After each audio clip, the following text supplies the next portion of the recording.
کیا کریں گے اب ہمارے طالب بھی صوفی بنتے جا رہے ہیں ماشاءاللہ. یعنی وہ صوفی ہو جاتے ہیں نا بیکار کسی کام کے نہیں رہتے. وہ صوفی نہیں جو اللہ والے ہوتے ہیں, وہ تو صفائی قلب سے ہوتے ہیں نا. ہمارے صوفی ہوتے ہیں صوفی کی ٹوپی پہننے والے, صوف کے کپڑے پہنے, صوفی کی صوف کی قمیضیں پہنی, چادریں شادر لپیٹی, گردن نیچے, تصویر بڑی ہاتھ میں, حضرت خاموش. اچھا خدا کی شان ہے کہ پیری بھی ایسی بلا ہے جتنا چپ کرو پیری اور چمکتی.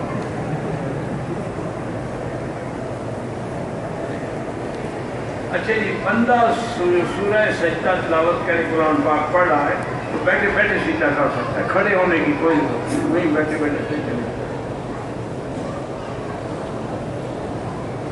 اگر ظہر کی نماز کی 4 رکعت سنت وقتہ تو انسان عصر کے بعد نہیں پڑھ سکتا. عصر کے بعد کوئی نماز نہیں جب تک کہ سورج نہ ڈوب جائے. لا صلاۃ بعد العصر حتی تغرب الشمس. رب انی انذرت, اور یاد لکھنا نہیں آتا تھا, کیوں قرآن کو غلط لکھتے ہو؟ یہ وہ شادی کا وظیفہ یاد کر رہا ہے نا. اگر بیٹوں نے باپ کے ساتھ مل کے مکان بنایا, 4 حصوں کے 3 سرمایہ, بعد کے انتقال کے بعد میں بہنوں کا حصہ بالکل ہوگا. جب بیٹوں نے باپ کی زندگی میں بنایا, یعنی باپ کی مدد کرتے رہے, مال تو باپ کا ہو گیا نا. انت ومالک لابیک کا, تمہارا مال جو ہے وہ باپ کا ہے. اب جب باپ مرے گا تو سب کو حصہ ملے گا. ہاں ایک ہے کہ کوئی بھائی الگ اپنی کمائی سے چیز بناتا ہے, اس میں بہنوں کا حصہ نہیں ہوگا, لیکن تم نے تو باپ کے ساتھ مل کے بنایا ہے نا. منہ بولے بیٹے کی وراثت کے, منہ بولے بیٹے کی کوئی وراثت نہیں. وراثت اس کی ہے جو حقیقی بیٹا ہے, نسبی بیٹا ہے, سلبی بیٹا ہے. منہ بولے بیٹے کی کیا وراثت ہے؟ وہ تو جب بڑا ہوگا اسے پردہ کرنا پڑے گا, اس کی حقیقی ماں تھوڑی ہے.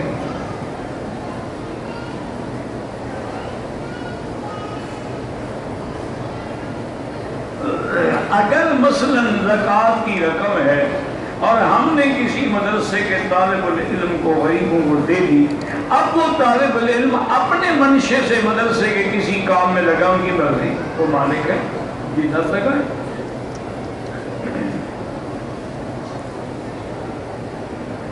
کہتے ہیں کہ 5 سال کا بچہ ہے, اس کا خون کم بنتا ہے. یہ تھیلیسیمیا میرا بھائی کی ایک بیماری ہے, اس کا علاج بھی صرف بون میرو ہے.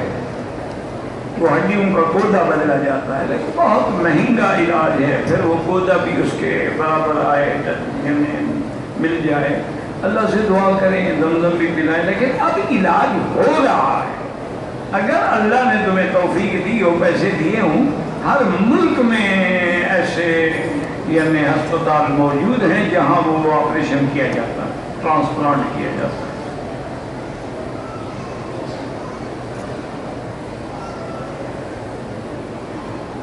ایک مولوی صاحب مغرب کی نماز پڑھا رہے تھے, آخر کار میں انہوں نے ایک سجدہ کیا, ایک سے سبحان اللہ کہا اور سلام پھیر دیا, پھر مقتدی بولا ایک سجدہ کیا گیا ہے, انہوں نے سجدہ صاحب کی نماز ہو گئی, بالکل ٹھیک ہے.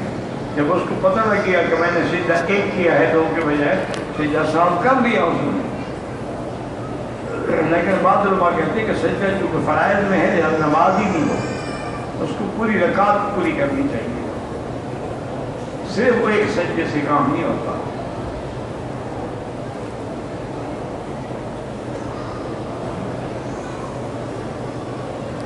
داڑھی کو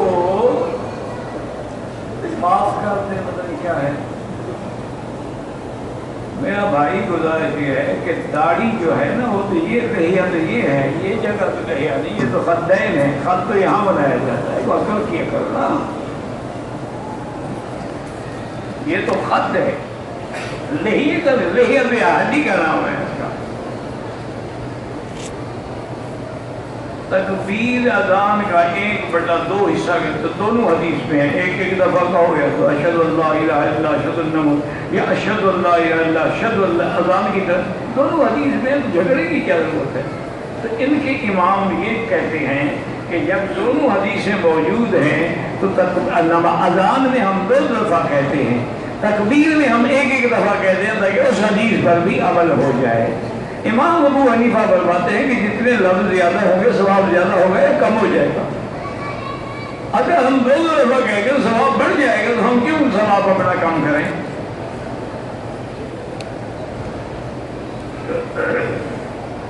رفع یدین کرنا احناف کے نزدیک ثابت نہیں ہے، اور باقاعدہ محدثین نے رفع یدین نہ کرنے کے بھی بات باندھے، اور یہ مستحب امر ہیں، کوئی کرتا ہے اس سے لڑو نہیں، جو نہیں کرتے اس کو کچھ نہ کہو، ان کے پاس بھی حدیث ہے۔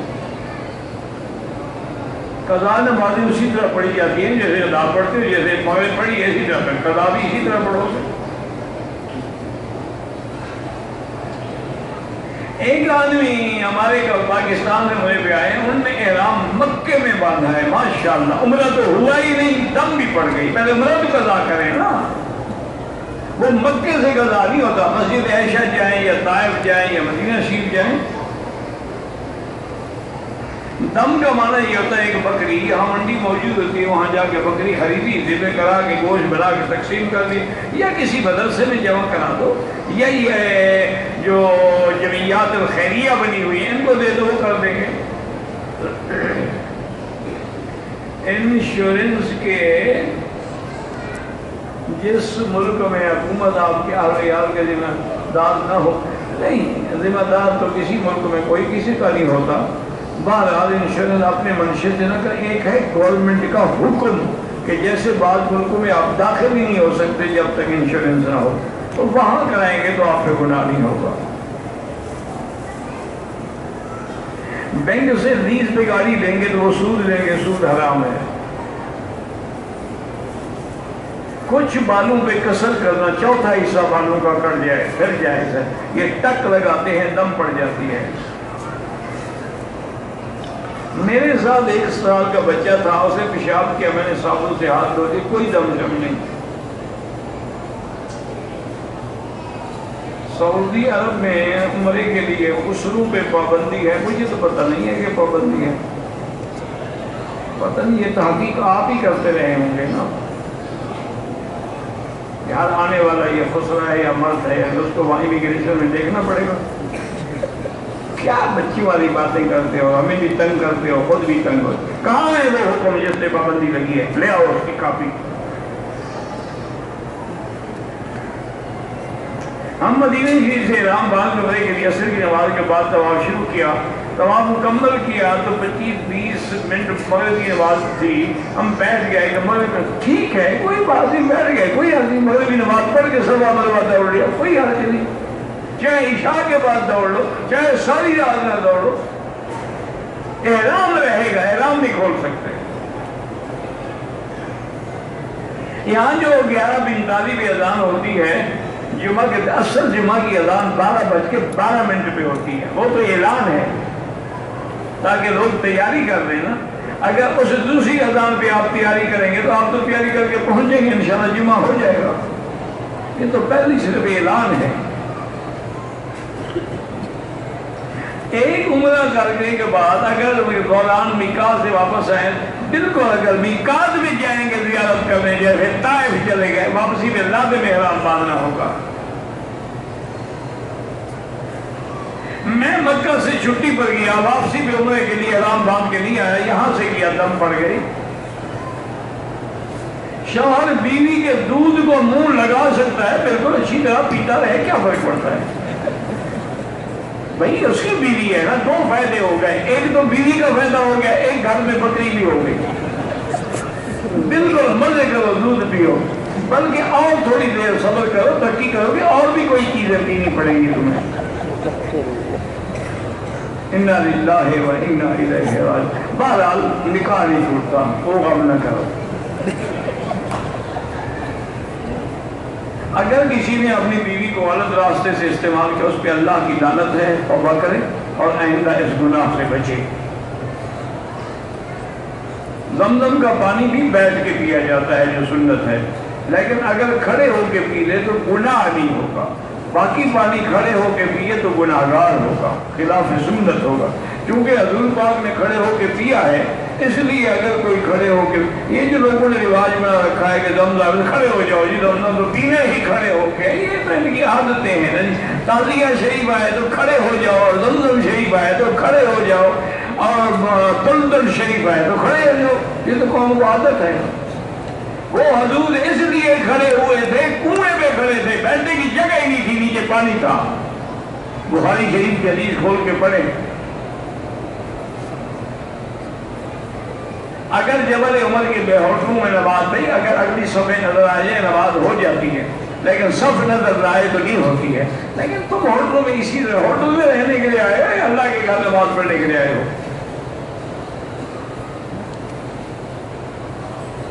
یا موسیٰ انہ اللہ العزیز الحکیم، پتہ نہیں یا موسیٰ انی اللہ، تو کیا ہے؟ کوئی الگ نہیں ہے، بات تو وہی ہے، اسلوب الگ ہے، یہ دلیل فساد و بلاغت ہے۔ جو لوگ غلط بیانی کر کے زیادہ تجربہ بتا کے غلط سرٹیفکیٹ دے کے نوکری کرتے ہیں، انہیں جائز ہے؟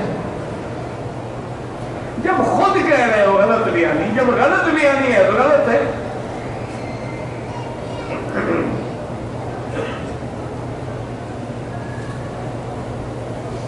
میں نے سعودی میں رہتا ہے بچہ، اس کی بیوی بچہ میرے پاس ہے، بیٹے کی پیسہ ایک گھر خریدا ہوں، میں کام نہیں کر رہا، مجھے میرے باپ کی طرف سے میراث ملا ہے، میں نے میراث کے پیسے کو میرے بیٹے کی بیوی، پتہ نہیں مجھے سمجھ نہیں آیا۔ بہرحال اگر آپ کے بیٹے کے پیسے سے ہے تو مالک بیٹا ہے اس کا، وہ آپ کو دے دے، اس کی مرضی ہے۔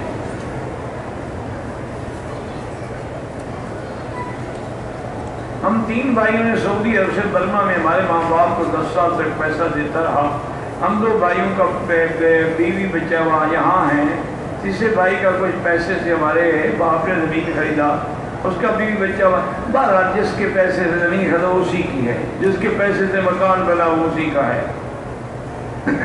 زمین اسے خرید، ان کو زبردستی وارث بننا چاہتے ہو؟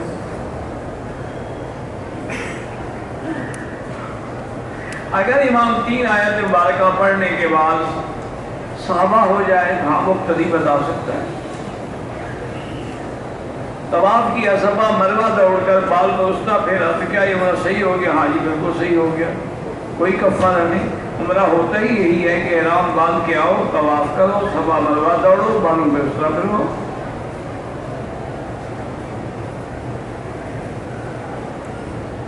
عمرہ کیا، مدینے پاک گئے، مدینے میں ایام حیض شروع ہوئے، مکے آنا پڑا، تو میں نے احرام کی نیت نہیں کی، میرے شوہر نے کر دی، لیکن مکہ پہنچ کر میں پاک ہوئی نہیں۔ جب تک آپ کے وہ دن پورے نہ ہوں، پاک ہونے کا معنی یہ نہیں ہے کہ یہاں خون بند ہو گیا تو آپ پاک ہو گئے۔ اگر آپ کی عادت 7 دن ہے، 8 دن ہے، وہ پورے ہوں گے تب آپ پاک ہوں۔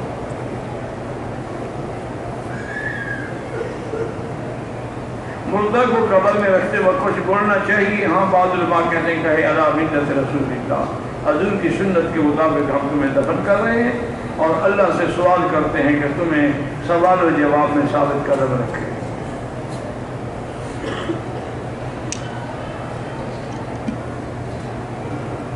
جو کھائے گا تو اس کا، جو مسلمان آلو کھائے گا تو اس کا نوازِ جنازہ نہیں ہوگا، کیا مطلب؟ آلو یا الو؟ پہلے فیصلہ تو کرو نا۔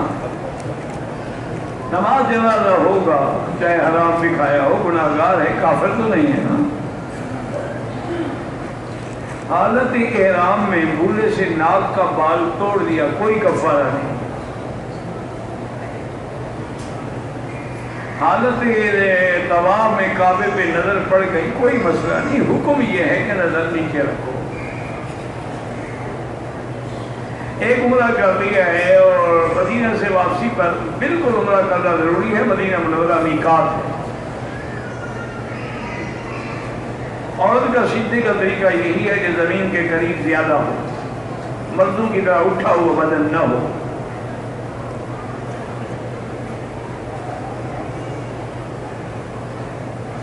اللہ کے گھر کے طواف کے وقت خواتین کا منہ کا پردہ کرنا بالکل ضروری ہے۔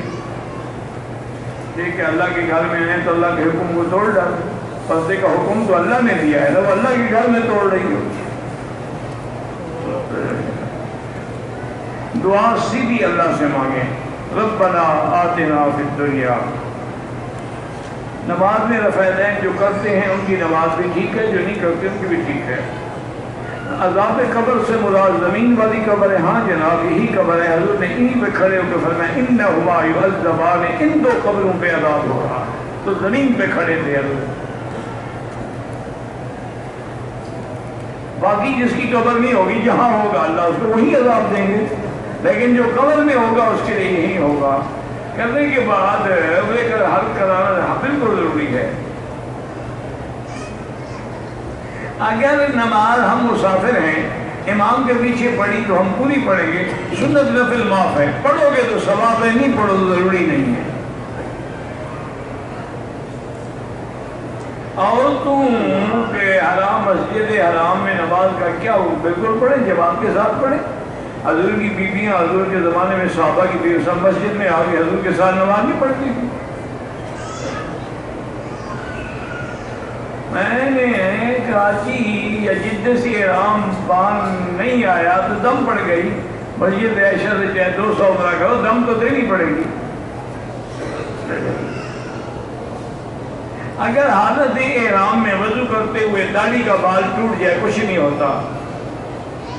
نابالغ بچہ جو ہے اگر اس کا بھی وہی نیت کرو، سب کو ساتھ رکھو، لیکن اس پہ وہ حکم نہیں ہے جب تک بالغ نہیں ہو. لیکن اللہ عمرے کا ثواب تو دیں گے اس کو. پیری مریدی کرنی چاہیے، ہاں بالکل کرنی چاہیے، لیکن مرشد جو ہے وہ کوئی صحیح آدمی ہو، قرآن اور سنت کے تابع ہو. کچھ لوگ نیاز دیتے ہیں کہ فلاں بزرگ والا مسئلہ چھوڑ دے، ویسے اللہ کے نام پہ خیرات کیا کریں. ہاں باقی ثواب ہے وہ جس کو چاہے دے دے، لیکن وہ ثواب مولوی کو بلا کے نہیں دیا جاتا کہ کوئی چاول بھی تمہارے، پیسہ بھی تمہارا، ثواب کی کنجی مولوی کے ہاتھ میں ہے. مدینے سے واپسی پر والدین میں سے کسی ایک کے لیے عمرہ کر سکتے ہو، بالکل کر سکتے ہیں. وہاں مسجد عائشہ سے بھی والد کے کر سکتے ہیں. حیض کی حالت میں آئے تو کرسی اور آمن رسول پڑھ سکتے ہیں، نہ پڑھے تو دیتے رہے.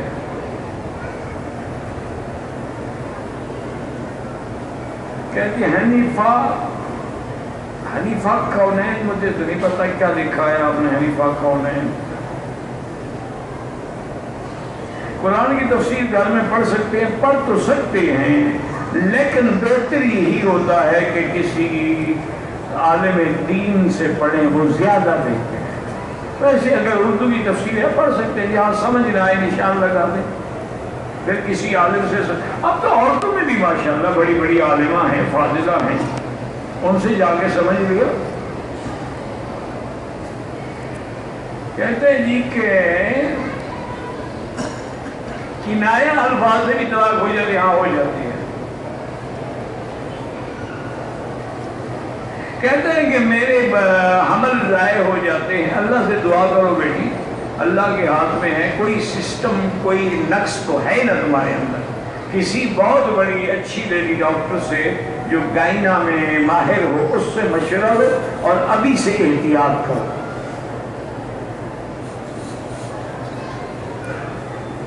کیا ہے جی پتہ نہیں. زکوٰۃ کا حصہ بہن بھائی کو دے سکتے. ہاں بہن بھائی کو دے سکتے ہیں. اگر حنفی ہے تو امام کے پیچھے فاتحہ نہ پڑھے، شافعی ہے تو پڑھا کرے. تقلید شخصی کے بغیر گزارا ہی کوئی نہیں. یہ تقلید ہے. ابھی جو نماز پڑھیں گے ایک امام کے پیچھے کھڑے ہوں گے، اور تقلید کیا ہوتی ہے؟ الرحمن استوا کا معنی یہی ہے کہ استوا معلوم والکیف مجہول والسؤال عنہ غیر معقول. عقیدہ حیات بھی بالکل ٹھیک ہے، صرف کرامیہ نہیں مانتے. واللہ اعلم. اللہم صلی علی سیدنا محمد وبارک وسلم. یا اللہ یا رحمان یا رحیم یا حی یا قیوم یا ذی الجلال والاکرام. یا الہنا الہ کل شیء الہ واحد لا الہ الا انت. اللہم انت الميسر لكل يسير وانت على كل شيء قدير. یا لطیف الطف بنا فی تیسیر کل یسیر فإن تیسیر کل عسیر علیک یسیر.